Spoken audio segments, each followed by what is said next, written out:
আজকে আমরা এখানকার বিখ্যাত আর কি বলতে গেলে লাইভ পিৎজাটা, যেটা আমরা তো অনেক সময় রেস্টুরেন্টে খেয়ে থাকি, বাট আজকে আমরা ট্রাই করলাম হচ্ছে একদম লাইভ পিৎজাটা।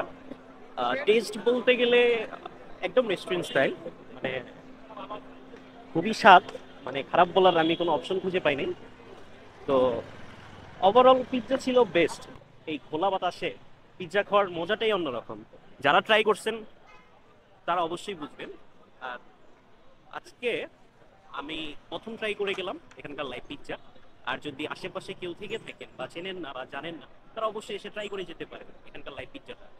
আর লোকেশনটা আছে পরিবাগ, আসবেন পরিবাগের ঠিক অপোজিট যে রোডটা, এখানে আসলেই লাইভ পিৎজা পেয়ে যাবেন। আর ওনাদের বিভিন্ন রকমের লাইভ পিৎজা পাওয়া যায়, আপনি চাইলে আপনি দাঁড়াই থেকে ওনাদের উডেন ফায়ার বানাই নিতে পারেন আপনার যেমন খুশি। আজকের ভিডিও এই পর্যন্ত, দেখা হবে পরবর্তী কোনো ভিডিওতে। ওই অবধি ভালো থাকবেন, সুস্থ থাকবেন।